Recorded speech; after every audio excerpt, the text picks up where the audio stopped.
Alright, this is the boat. Start with the trailer, I guess. If you can see this, that's brand new hubs on the wheels with bearing buddies. That light right there is cracked and fallen down. Not really any big deal. As far as it goes on this side of the boat, there's no significant dings or scratches or anything. This little hole that you see right here is the drain for the anchor locker. There used to be a little plastic piece that went around it, but that cracked off. It was just sun kind of made it real brittle and everything. The trailer is in really good shape. All the lights work. Everything, the ratchet mechanism works fine. The trailer jack is probably about 2 years old. I replaced it. These are the cables and all that. It's a 2-inch ball. One of the safety cables for the trailer did rust and break, so it's only got one right now. They should be replaced probably with a couple of pieces of chain. The registration on the boat is current. We'll go to the other side. I don't know how good this video is coming out of the side. There's the brand, the Maycraft. That wheel also has brand new hub. I replaced both of those. Both of these tires are probably a year old at most. I've had to replace them. If you can see the PVC pipe for the trailer, the guide on the other side, it did rust off on this side, so it does need a new guide there. Here's the engine, transducer for the fish finder. The propeller does have a few scratches and a couple of nicks here and there. First year I had the boat, that's how I found oyster bars. Before I had electronics, I ran into a few oyster bars with the propeller, so it's got a few scratches and nicks, but it still does perform fine. The boat will run, plenty fast enough. It tops out at about 5,500 RPMs, which is pretty good for a 4-stroke. Let me tilt this. You have a tilt here on the back.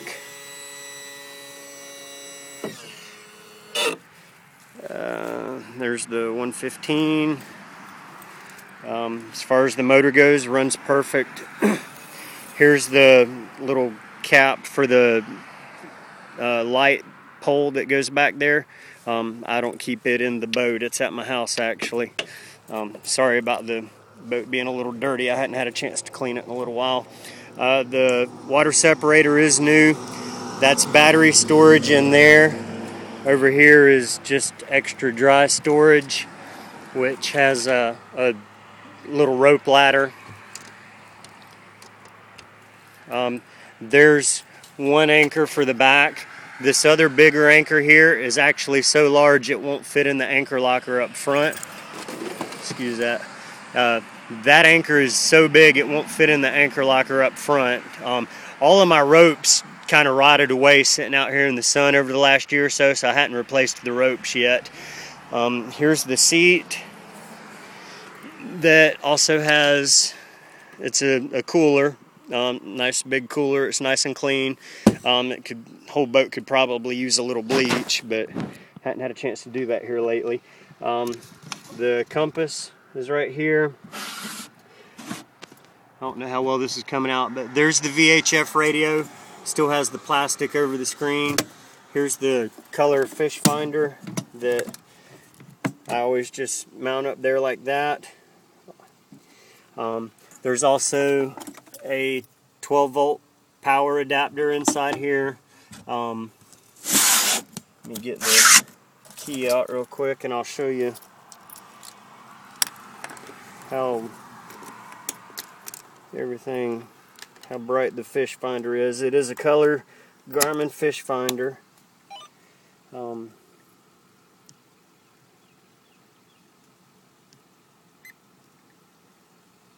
know how well you can see that, but there's the fish finder. Comes on, works fine. Everything's good there.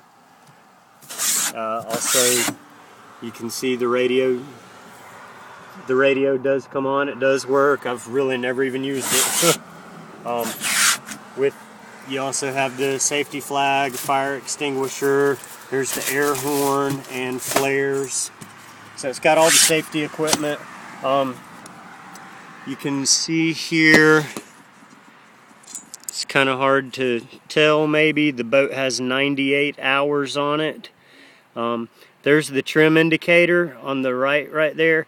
That apparently is kind of malfunctioning a little bit. It's not quite acting right. There's the fuel gauge. I'll show you real quick here. Turn that off. One turn of the key and it's fired up and purring, runs great. I won't leave it running very long so it don't burn nothing up. As far as I know of any kind of damage, if you can see right here on the side, I had a rod holder mounted here and that screw broke off, and I can take that one off too. So there's a couple little tiny holes right there where I had a rod holder in the past, and one back there where the other side of the rod holder was. As far as structure, I don't know if you can tell, but this is the only crack I know of on the boat. Right here on this corner, just the gel coat has cracked some. This rod holder here is fine, along with that one over there. There's the measurement tape for the fish. The rod holders here in the center console, you can't really tell in the video, but all three of these on this side, the sun has made them brittle and they've cracked and busted open. So they need to be replaced. I've actually got some, I just hadn't put them in. This front seat here, hope this video comes out alright. This front seat here is the live well. The live well pump has also gone bad. I think it's sat too long too. It's the same thing as a bilge pump really, so they're not real expensive. Up front here is all the lights, you know, for the bow of the boat. It does work, all the lighting works. Here's the anchor locker. You can see it's pretty spacious, but it's not quite big enough for that large anchor I have.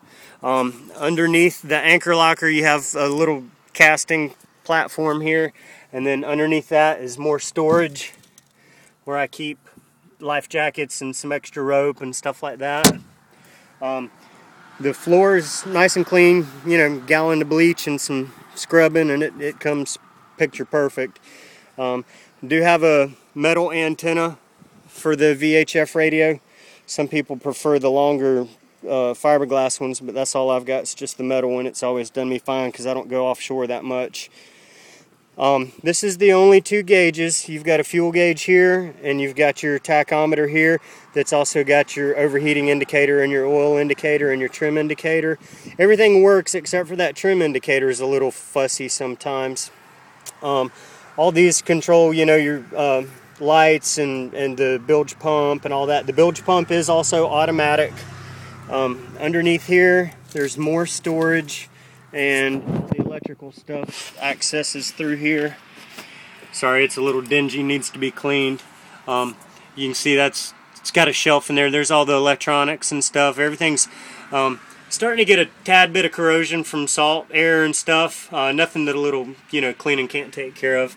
Down below, you can see some of the electronics and plumbing and stuff comes through there. Needs a good cleaning, but beyond that, structurally it's fine. The boat has no leaks that I'm aware of. Have not seen any leaks at all. That's pretty much it. All the cleats and everything are in fine shape, work good. The windshield is nice and clear. It sort of kind of decides to collect leaves up in here, but you know, you can unscrew those and clean that out. I've done that a few times. Part of the big problem with me is this thing sits outside a lot. I don't have anywhere to keep it covered, so it sort of collects a lot of stuff that it probably shouldn't. On the outside on this side, you can see that the Maycraft logo is starting to kind of chip away. I guess that's just kind of normal wear and tear for the age of the boat. Everything on the trailer other than that other guide on the other side is pretty decent, except for that guide and that one little light that cracked off. I think I do have a bulb out too that I'll be happy to replace, but as far as it goes, there's not really any major staining or anything. Nothing that, you know, some bleach and that scrub brush doesn't take off. I usually clean it. I usually pressure wash the boat after I take it out, and then about every 3 or 4 trips I would get the bleach and scrub it down real good. The trailer is really in really good shape now since I put new tires and new wheel bearings and all on it within the last year or so. The only other thing I think I might have forgotten is this rubber guide here for the front strap. I don't know if you can see in the video, but the rubber is starting to crack and break away, so this rubber piece here for the guide kind of probably should be replaced pretty soon. The strap itself is still fine, and it also has a safety chain underneath it. That's about it, I guess. Like I said, it's a 2-inch ball, and one of those safety straps here is broken and needs to be replaced. The boat's a really dry running boat. It'll run on plane, and you can back it down to about 3,700 RPMs and it'll stay on plane. It's rated at about 6 miles to the gallon. I don't really have a whole lot of faith in my GPS, so I'm not going to swear to that, but it is excellent fuel mileage. It's a very quiet running motor. When you're running wide open, you can stand there and talk to the person beside you without having to scream your head off.